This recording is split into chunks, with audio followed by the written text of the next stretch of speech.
We are here with the weekly baseball rundown. I'm here with my compatriots. To my immediate left, we got David.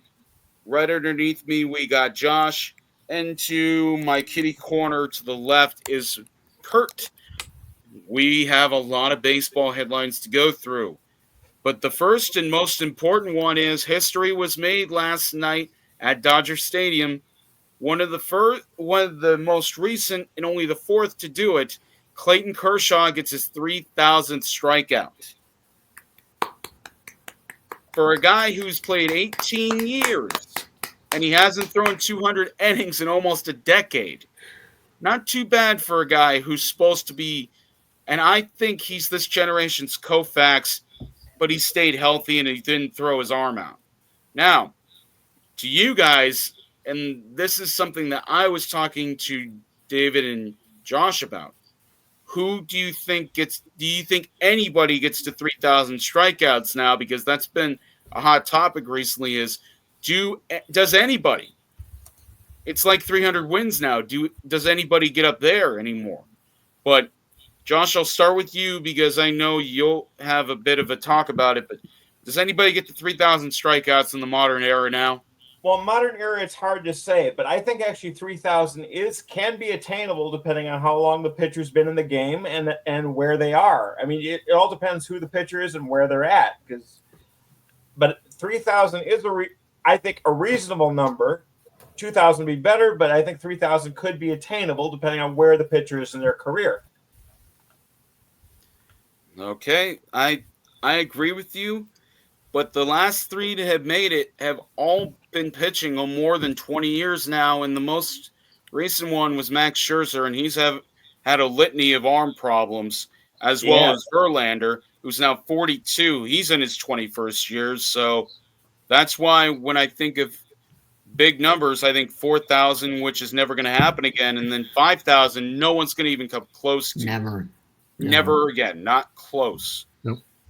Someone will strike out 300 times in a season, but that'll be historic in a whole different fashion. Kurt, you're next. 3,000, is it possible in the future or no? Possible, not likely. I'm looking at some of the numbers right now. Chris Sale's the next one on deck. He's 36 years old, but you're right. He's had a litany of arm injuries too. Still, he's 472 away, so maybe 2-3 good years he could make it. We'll see. Next one after that, Garrett Cole, same issue. He's 34. Looking further down the list, maybe Aaron Nola, who's at 1831. But it's going to take some work. You're going to have to see a guy who, again, is going to be pitching into his 40s and still able to make 25 starts a year, pitching six innings to start in order to get maybe 175 strikeouts a year over the course of 15 years or so. That's a big ask. It is, especially now where I was looking at Kershaw. He has not started more than 30 games in a long time. His most recent start, where he just struck out the 3,000, where he got his 3,000 strikeout, he barely managed to get to 100 pitches. And I will say this with the utmost confidence. I think Chris Sale could do it. I agree with you, but these pitchers aren't going 6 innings anymore. They ain't throwing 100 pitches anymore. A lot of these guys are being taken out because of the analytics approach, and that's the way I see it. It's not going to be it's not the hard throwers era anymore. It's whether or not you can survive with the soft stuff and not get taken deep every other at bat. David, you're the youngest one here, so I expect a little bit I'll give you a little bit of levity with this because the last 3 guys to do it are all almost pretty much being put out to pasture, if not sooner than later.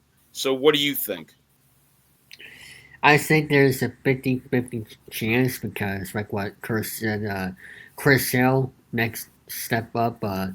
If Chris Sale pitches for like 10 more years, he could do it. I mean, not everybody's going to be Rich Hill when they pitch into his late 40s and whatever, because Rich Hill, he's out of his mind, keep coming back for no reasons. Even though I like the guy he's pitched for us, but not everybody's gonna be Rich Hill or whoever and pitch into his deep 40s and all that. Nobody's gonna touch that, especially nowadays where there's too many Tommy John surgeries ever since the pitch clock happened.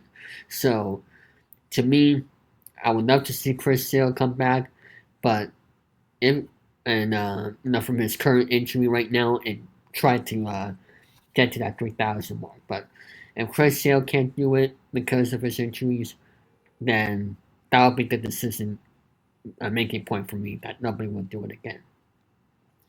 Well, I hate to be the bearer of bad news, but that play that Sale made where he dove on his stomach and hurt himself, Yeah, unfortunately, that's taken him out till August, mid-August at the earliest now. So yeah, he's going to miss the All-Star break.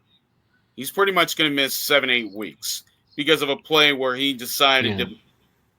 I like pitchers being athletes, but in this situation, not everybody Not needs to make that play. and with But me being a Red Sox fan, I know from his my experience watching him keep getting hurt hurt, like getting hit in the face, bicycle, like he needs to be careful of himself. And I really like the guy. I met him. He he's the one that made that 2018 World Series championship happen. But it's all about the health. He cannot beat that same 07 anymore. I totally agree. Mm-hmm. And next up, I am going to talk. I talked about this a little bit last time with fan interference. I won't go over it much, but the fan in Arizona did get banned for the rest of the season. Not like other fans who've done something stupid and gotten banned for life. But I think as a season ticket holder, you should be held accountable for what you do. I'm not going to ask for much added on from you guys because this is just Yeah, consequential from last week. But yeah, I am going to think about this next up because I read about this recently.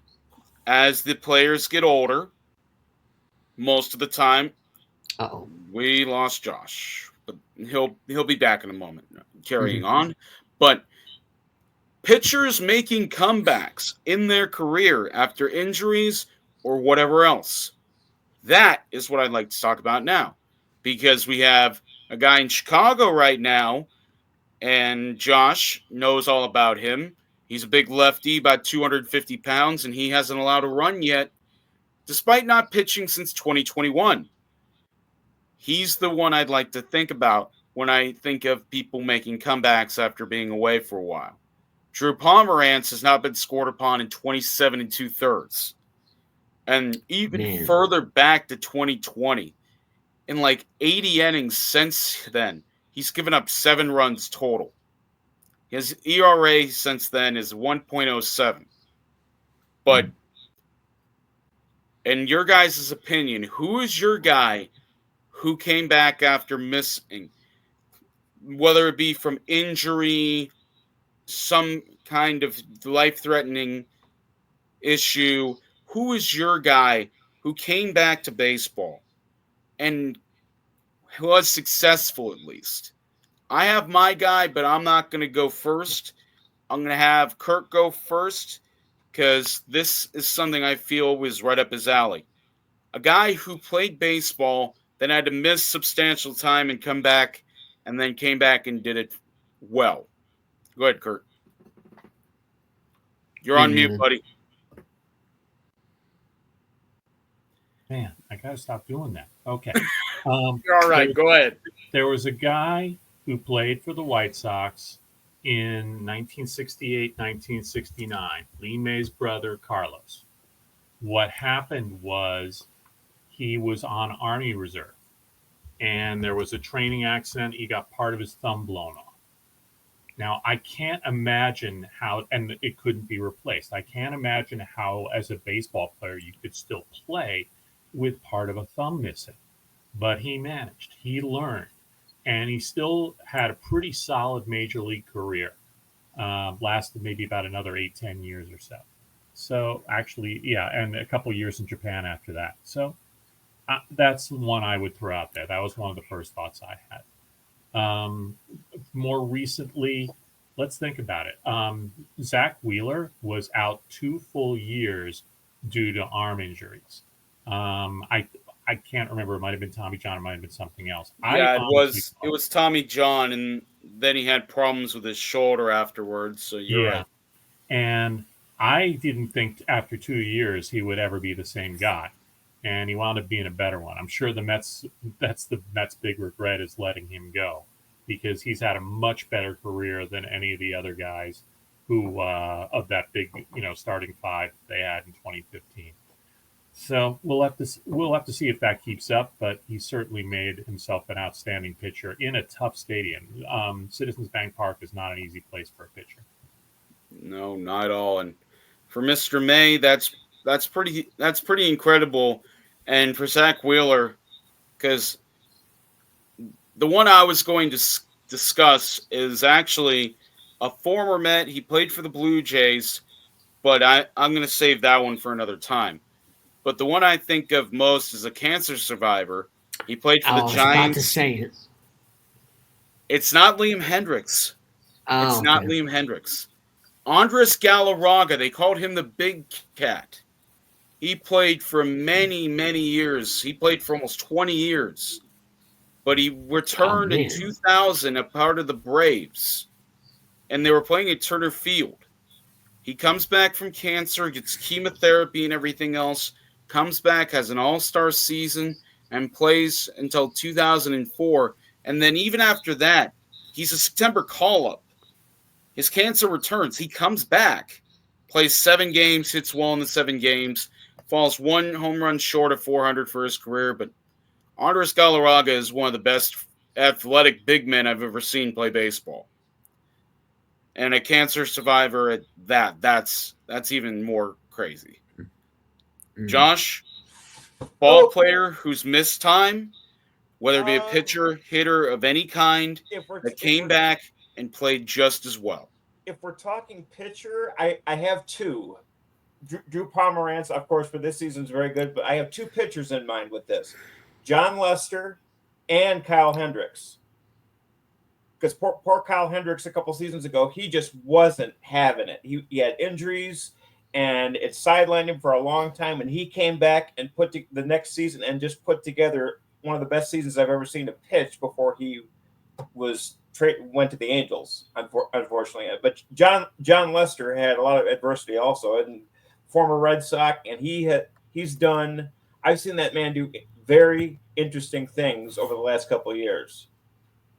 When everybody thought he was washed up when he got to the Cubs. Yeah. I would never say he's washed up because I think, and the time he was with the Cubs, he was just as good as he was with Chicago, as he was with Boston. Amen. Even though he went on to play for St. Louis and Washington, 200 wins as a pitcher. And even funnier, he couldn't even throw to first base. He had the yips so bad mentally, he couldn't throw over to first. And he used to throw his glove over to first base. But cancer survivor turned out to be a massive power threat for the Chicago Cubs. Nobody would have thought. He was. And I love a pitcher who can rake. Pitchers who could hit, that is a big part of your team. Now, David, being the youngest one here, you don't have the variety of options the three of us have, but let's hear your version of best player who missed a significant amount of time. I have two. One is Liam Hendricks because he was a very popular pitcher, had cancer, and Tommy John surgery, which is unreal for him to come back from. And unfortunately, he's been struggling this year. He's on the IL right now, I believe. But, with him going through all that, it's just very, difficult for anybody to go through like something like that.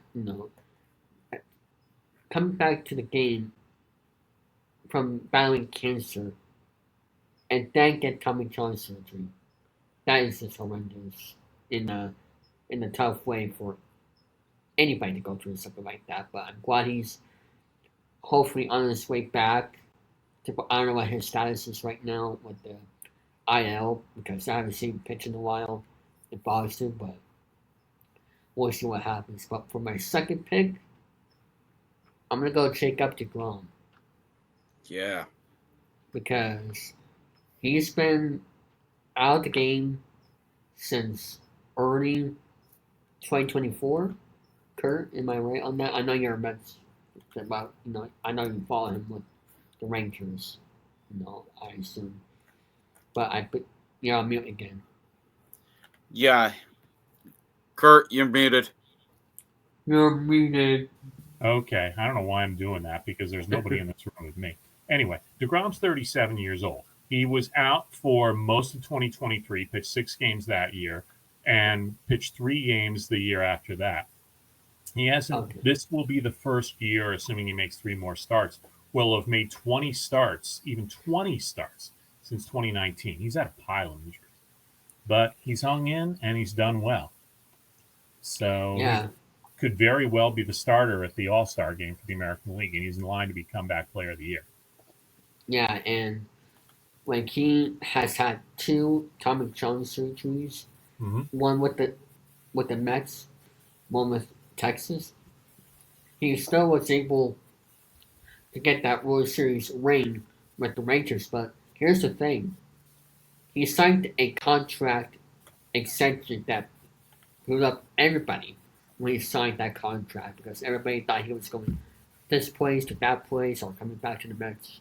But he went to Texas, but in his first year, got Tommy John surgery just a few games there. But he was still able to get that World Series ring because, according to the MLB rules, you only need to play in one MLB game, not a spring training game, but one MLB regular season game.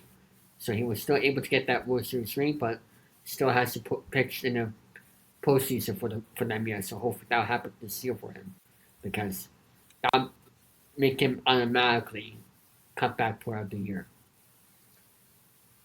He has the career record actually, despite him not pitching very often in the last 7-8 years. The K per walk is how many guys you strike out for every guy you walk. He strikes out 5.37 batters for every time he walks somebody. That's how great he is. He struck out 1,766 batters versus just 329 walks in his career. So DeGrom, Yeah, he's what I consider like not a Maddox type, Koufax, where I Koufax's know. peak was so high, but his arm quit on him. They Yeah, said he had to have surgery, and when they went and checked his elbow, it was so and shoulder, it was so destroyed at the age of 30, he was medically forced to retire. And when I yeah, use that term, it makes you think of a guy like Prince Fielder, who had to have 2 neck fusions, and he was forced to retire. He was crying at his press yeah. conference because he loved the game so much. Finished the same amount of home runs as his dad with 319. But You know it kind another. of makes you wonder, how can't you be romantic about baseball, because you got Yeah, guys like that having to step away from a game you love so much because of these debilitating injuries. And you that's know just another it. person. You know another person I just thought of that we should give flowers to. Hmm. Terry Francona. Right. Yeah, He's made. he's gone through hell and back to get better, especially Yeah, him, because he's not the only manager who had to step away. Ron Washington wasn't feeling the greatest earlier this year either, and yeah, I and can he's only out for the imagine year. what that must be like to be just a baseball player in general, because the one story I think of the most, and this happened 20 years ago, and he eventually got a second chance. His name was Adam Greenberg. Mm. I don't know if you know who that is. I think Kurt might know. Kurt, you're muted. I can't hear you, Kurt. I'm So this is sorry. what happens when you try to multitask. No, I don't remember Adam Greenberg. I'm like, is that the So, guy on ESPN? But that's Mike Greenberg. 2005, he comes up for his major league debut against Fatino de los Santos. I believe he was pitching for not Miami, Florida. Josh will know who Adam Greenberg is, I'm sure. Help me out. I had to re-log on. So Adam Greenberg only had one major league plate appearance. And the reason why he only ever had one was because he got drilled in the head with a pitch. That was his only plate appearance. He took a 95-mile-an-hour fastball to the side of his skull. Helmet fell off and everything. He's on the ground holding his head. Fast forward 7 years later. Miami, the team where he ended up having his worst moment of his life, calls him up. October 3rd, 2012, Adam Greenberg gets another plate appearance. Man. He goes down on strikes, but he got something that nobody can take away from him. Another major league at bat. Even after getting drilled in the head. Yeah, that doesn't happen too often with that kind of injury. No. Yeah. He had a horrible concussion. They're saying he's lucky he didn't fracture his skull with that because of how bad it is. But for one final topic, I actually have one more point. I'm sorry because no, go ahead, David. It's open forum right now. Yeah. I'm not stopping anybody from sharing. It's open forum. Go ahead. Derek Jeter. Oh boy, that's.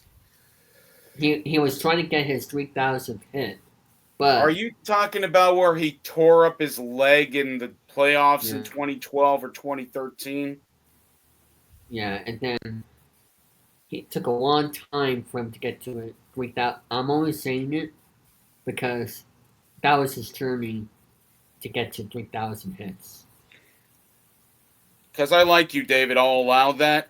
But honestly, I think Derek Jeter is a very, and I know a lot of people get pissed off when you say this, Derek Jeter is one of the most overrated infielders I've ever seen. All those gold gloves are just medals. I wouldn't say participation trophies for a shortstop that was so bad at his position.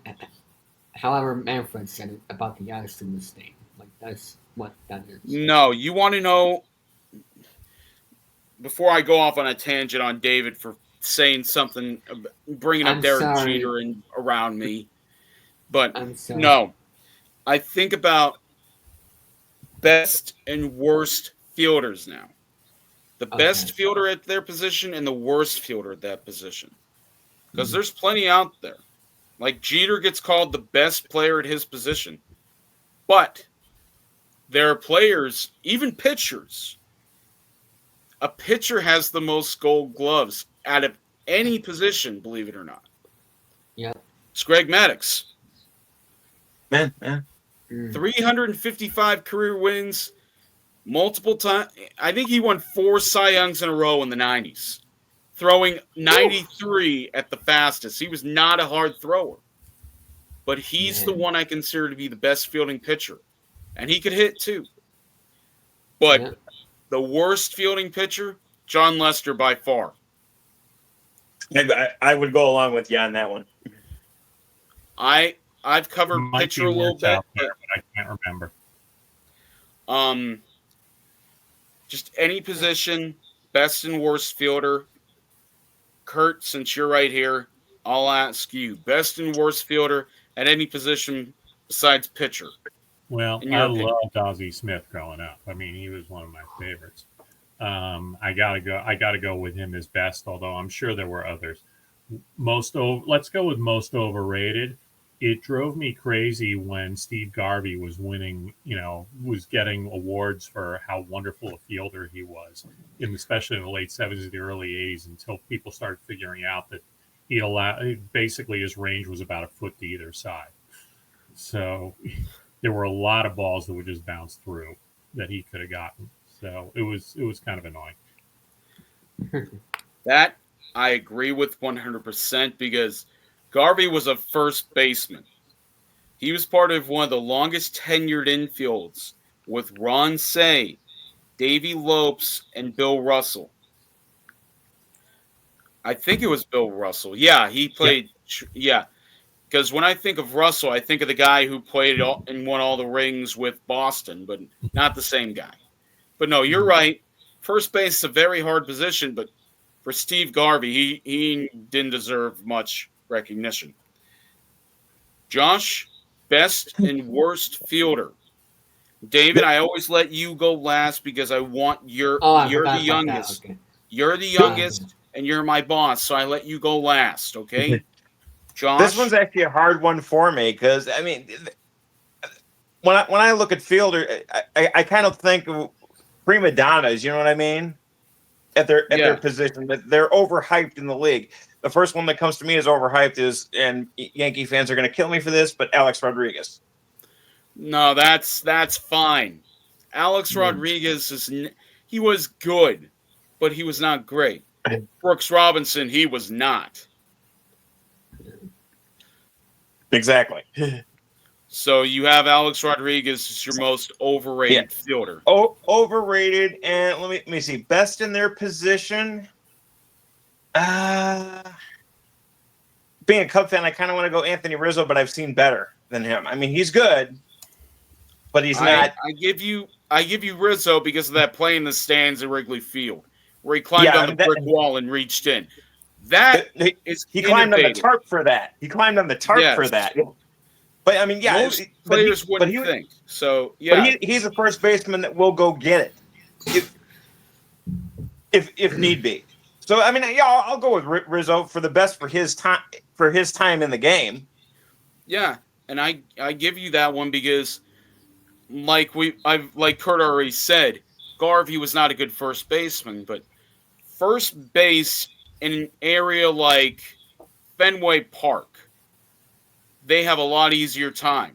But when I think of a harder place to be playing first base, it's not like Wrigley Field. It was the Coliseum in Oakland where you had to be a good first baseman with all that foul territory and everything else. Yeah. But no, both of those are great. Absolutely. Both of those are great choices. That's why fielding is definitely important. Then again, when I think of Steve Garvey, I think more about slick fielding first baseman like Keith Hernandez, who deserved better than getting stuck behind Garvey every other year. But I digress. David, your turn. For the best? For the best and worst fielders. Doesn't matter the position, just in general. Best and worst fielders, any position, anytime. Willie Mays for the best.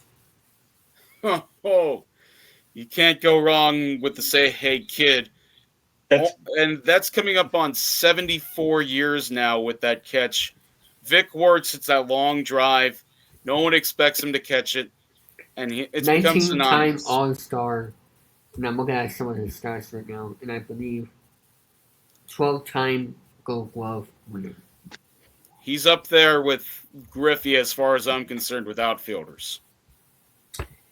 And as for the worst,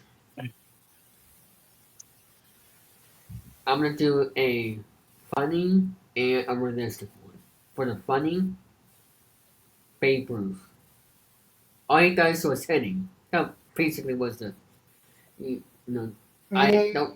don't see anybody talk about his fielding. He was not a great.